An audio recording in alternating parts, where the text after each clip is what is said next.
have a look on this side. Yeah, I mean, they're pretty wobbly.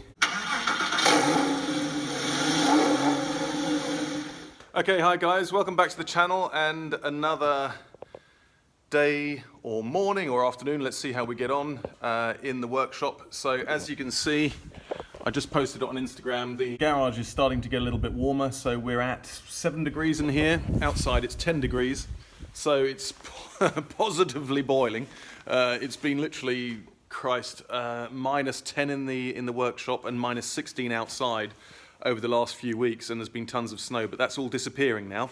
It literally went from minus 16 to 16 plus, 16 degrees Celsius obviously, within a couple of days. It's been insane how much the weather has changed. So just looking at things outside there this morning, or what are we now? I think it's about midday now. But it is looking very different and very, very warm out here. In comparison, it's not warm. But anyway, today I took delivery of, or it was actually yesterday, the Porsche parts turned up, so I'm going to unwrap those in a minute.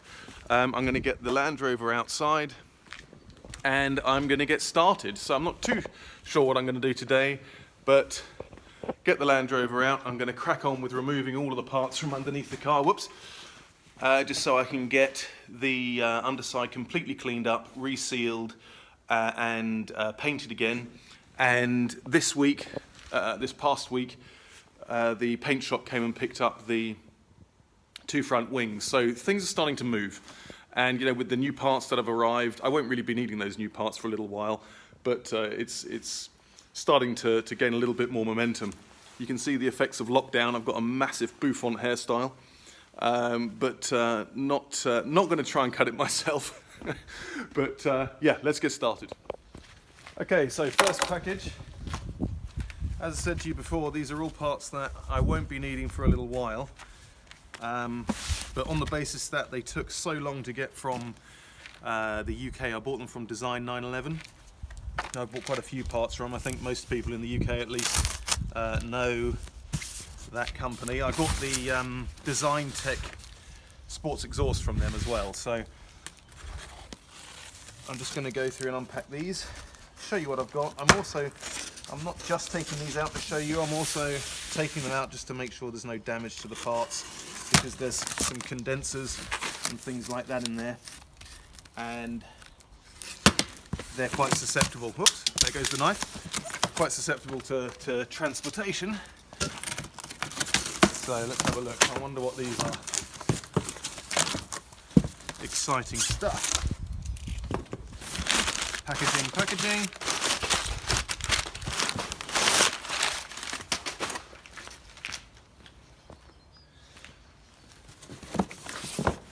Oh, I think these are the Marla condensers. Yeah, I'm pretty sure they are. So they did, I ordered Marla condensers, but they gave me a call some time ago to say we can't get hold of them from Germany. Which is a bit weird because I'm obviously in Germany and they're taking them to the UK and then sending them back out to Germany, but there we are. And would I like a different set? And I said no, absolutely not. I'd like the Marla or nothing. So they just took about 10 days longer. But there they are. The fins all look in perfect condition, no damage there. So I'm just going to take them out and have a look on the other side as well. Got a stopper there for something. Maybe I think that's come out. That's come out of there. That's it. Fair enough, it's no big deal. Put that back in. I'm going to put them back into these boxes, obviously, for storage.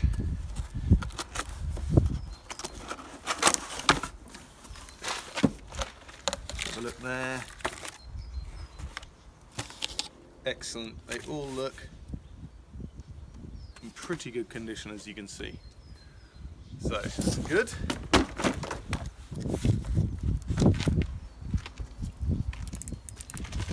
Take them out of here just to make sure.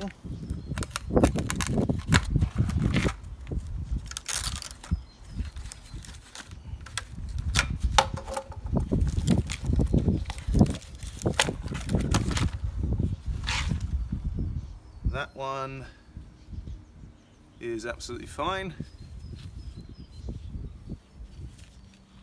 Can't see any product names on there, strangely. Okay. Usually they'd have the product name written on there somewhere. I would have expected that.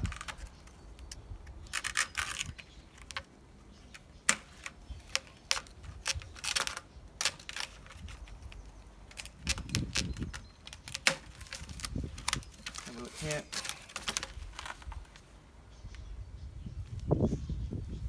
Same on that side as well, they look absolutely fine. But I'm going to phone them up and ask them, because I would have expected to see some Marla product names on there somewhere. Just to make sure I haven't got the cheaper ones, because they said because they couldn't get the Marla ones, they'd offer me some cheaper ones, which I didn't want at all. So I just want to make sure that they're not those. But anyway, put those back in there, and then we'll get on to the next package.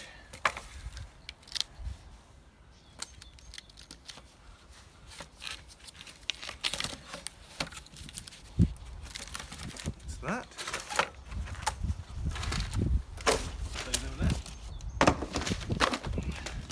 So next package is going to have a whole bunch more stuff in here. So I can't, to be honest, quite remember everything I ordered. So I'm quite excited about this one.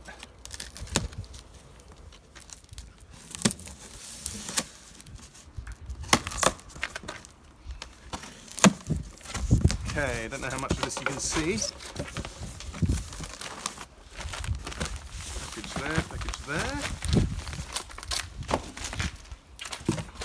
Yeah, these are going to be the water coolers. Okay. I mean, the water coolers I've got on the car aren't in terrible condition, but on the basis I'm doing so much work to the car, I really don't want to have to go back and do them in a couple of years. So, yeah, here we go. Look, those are the Marla ones. It comes with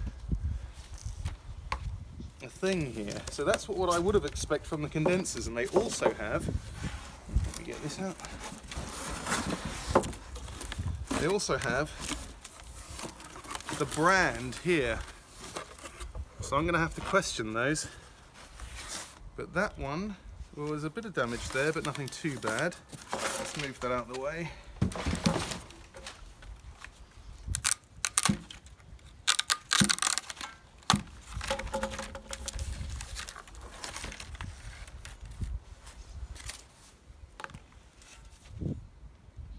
Tiny bit of damage down there, but nothing too big.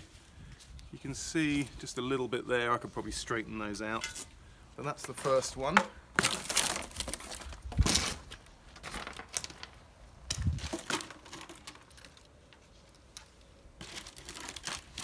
second one. In fact, I'll do that one off camera because you're not going to be interested in me opening that. So let's have a look here.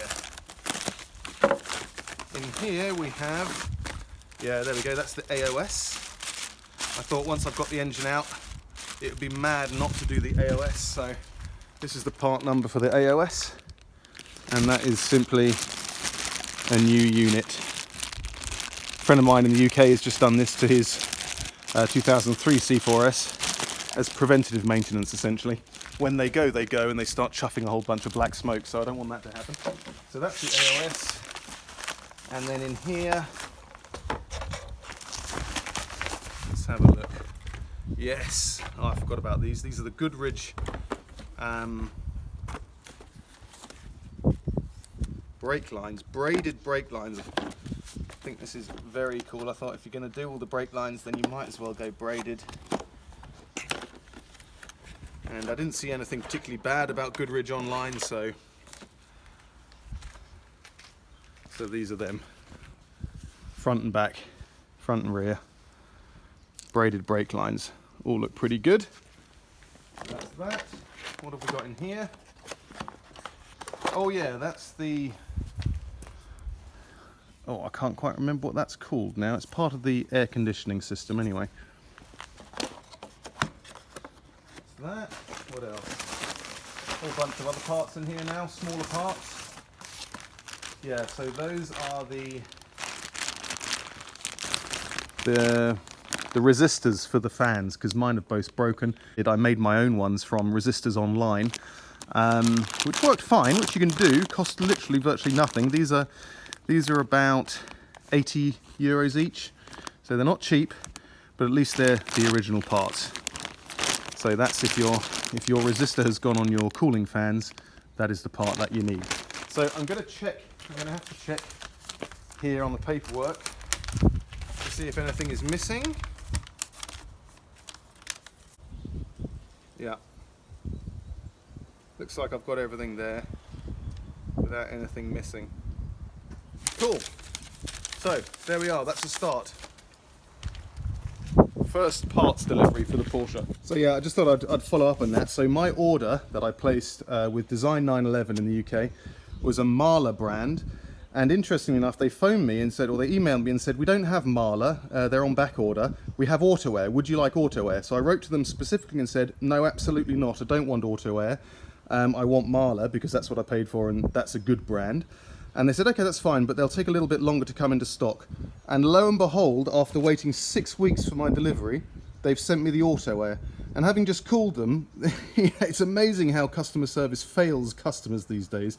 You know, they said, oh, can you take photographs of your product that we've sent you and dig out the order and send us all the... You know, I was like, no, you know, I'm not going to put work into this and effort into this because this is entirely your fault. And at no point do I get this, you know, an apology. It's phenomenal how blasé people are about you know, customer service these days. So I know it's a bit of a rant, but that's specifically very, very frustrating because they've sent me exactly what I didn't want. But there we are. You know, I would say you live and learn, but I mean I've learned this so often that I think it's probably worth just putting in the video. So I'm going to have to wait for the proper ones to turn up. Okay, these are the lines of the power steering pump because I can't get those off at this point here.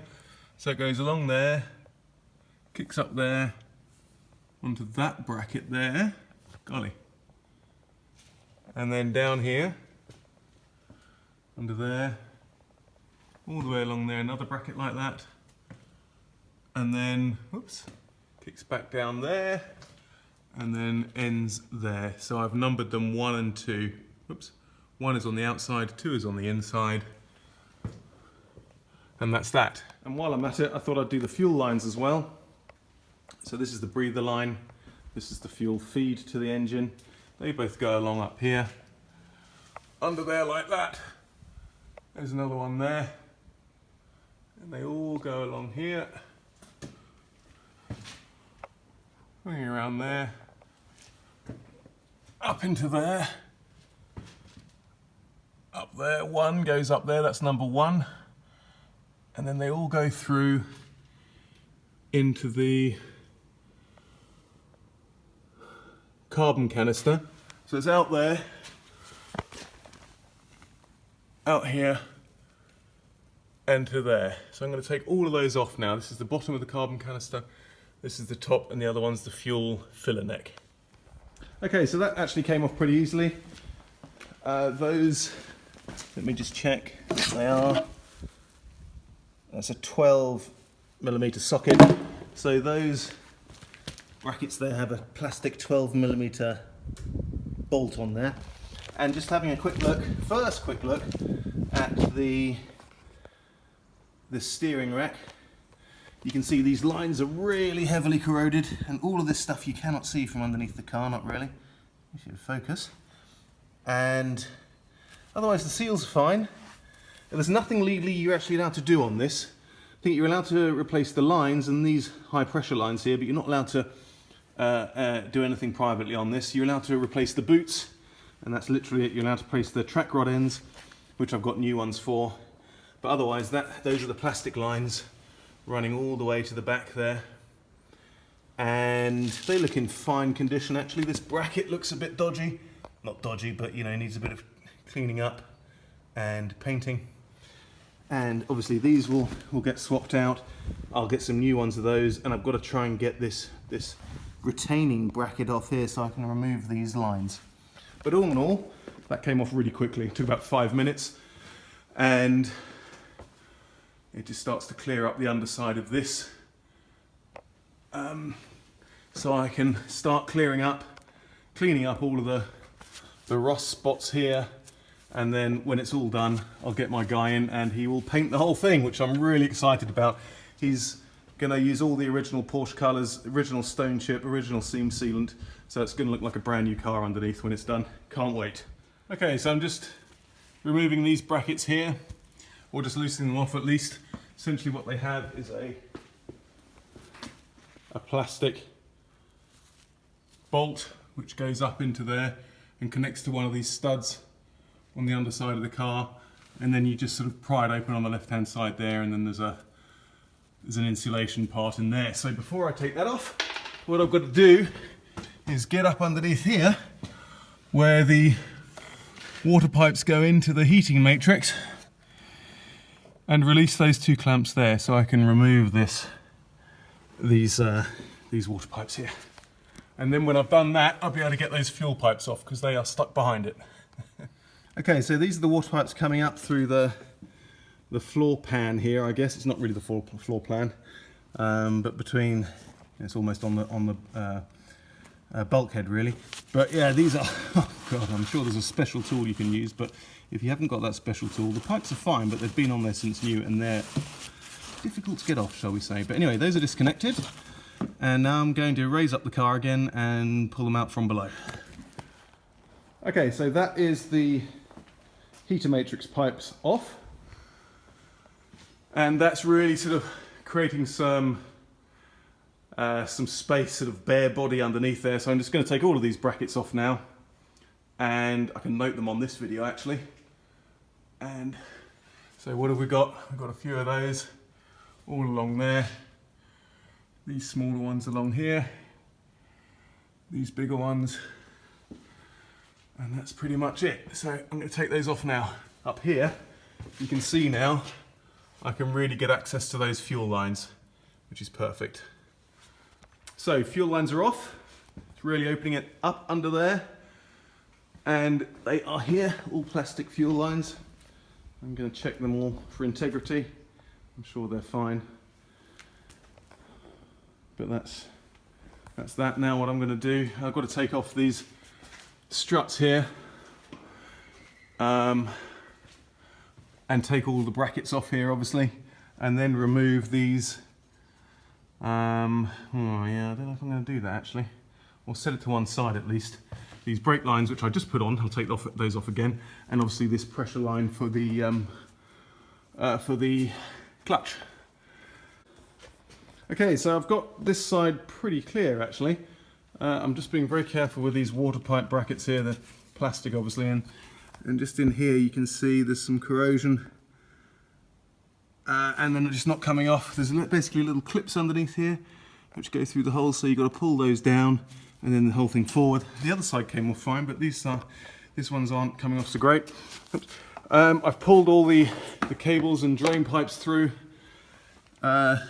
this hole here, and this side is looking pretty bare, so quite pleased with that. The next step is to get this brake line off, and of course it's not looking too good under there. So obviously I've got new ones. I've got to get new ones. I've got to get this new one which goes across the body here. That is going to be quite expensive.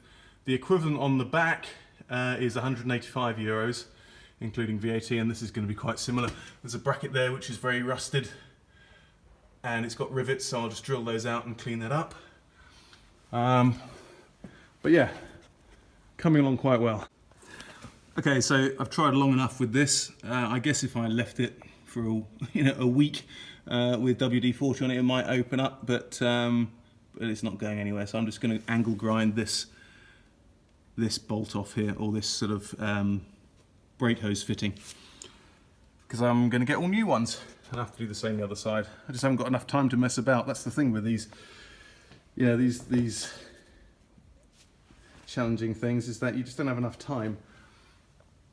And if I'm going to replace them anyway, there's no reason why I wouldn't cut it. So that's the first brake line off there, mullered as you can see. And I've got to cut that bracket off as well, because I need to clean this up and paint it, because I need that bracket there. But that's the body as it stands. Still got to get those off, and I'll do the other side as well. Okay, so that's that side done. I've just got to get that last one off. I'm just being very careful with that because these tabs are quite fragile. Don't want to break them off, so put a lot of WD-40 on that. But otherwise, I've pushed up all, oh, there's still one there. I've pushed in all of the cables, taken all the rubber bungs off for the radiator, and now I'm going to move on to the other side.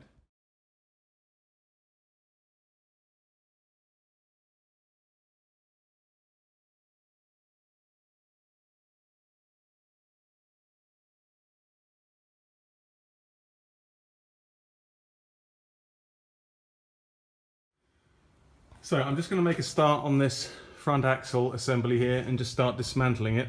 So I'm starting with the right hand side shock assembly. So just removing this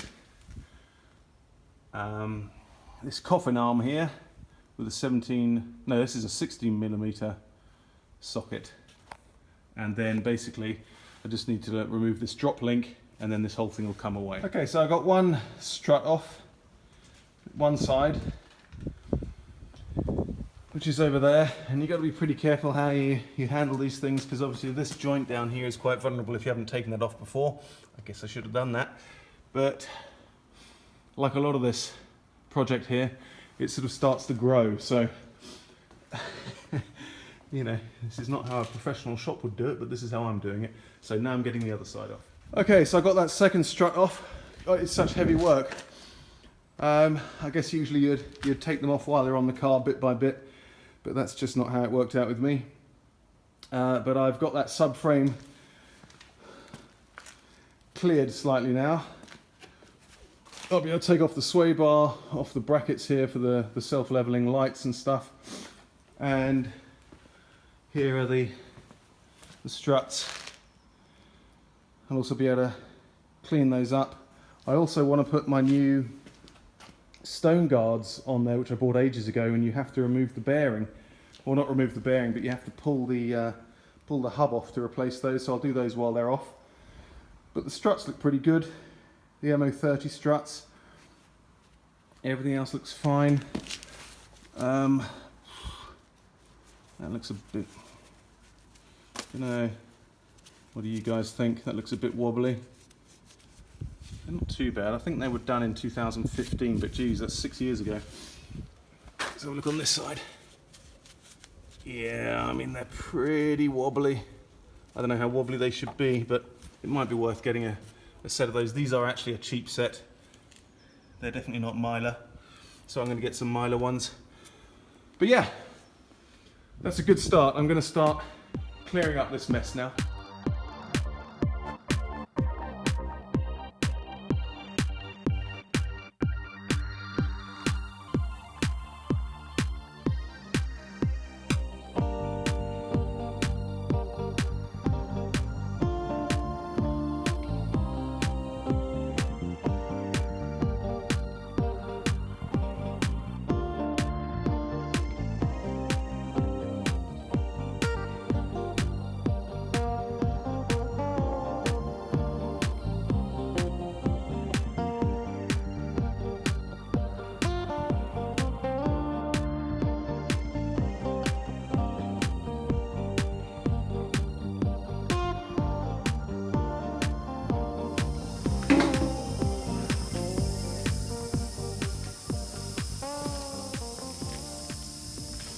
Okay, so that was the most seen from the footage there. This bolt here at the front, they are 15mm socket, but that did not want to come out. And actually, if you look inside there now, I think it's that side, isn't it? Am I right? I think so. The thread is pretty bad, so I'm going to have to re-tap that thread, and you can see some of the thread is left on the bolt as well. Oh wait, no, I think it's that side. Oh, I don't know. I can't remember now. Yeah, maybe it's that side. But anyway, I've got to re-tap those threads. I've got to re-tap a few of the threads actually on the car, but or on the components. But that is completely cleaned up now, and I'll be able to, or completely stripped I should say, and now be able to clean it up. And I'll also be able to move this pallet from underneath the car now, so I've got more space to go up and down. Cool. What's this? Oh. I think I know what that is. A little plastic part of a clip I've just found there. Cool.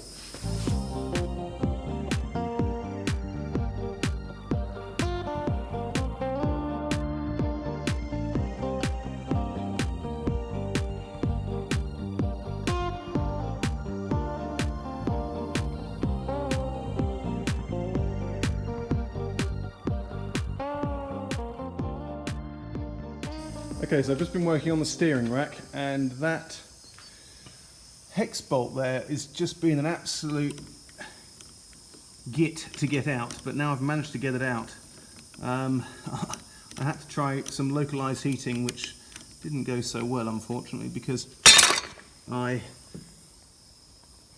scorched the boot, which I'll have to replace, which is annoying. But what I did see is that this plate is very strange. I think there's a chip on the casting, and I think everything's just been stuck in there. So I'm just gonna have a tap of this and try and get it out, and then see what's going on. Okay, so I think I'm getting to understand the situation here. Somebody's tried to repair or carry out a repair on the steering rack in the past, and it's gone wrong, whereby there's been, I can't show you because the battery's low on this and the flash won't work, but there's a chip there in the housing, which, I don't know, which either meant it was leaking or that they couldn't get these pipes out, but I can't get these pipes out at the moment. They should just pull out.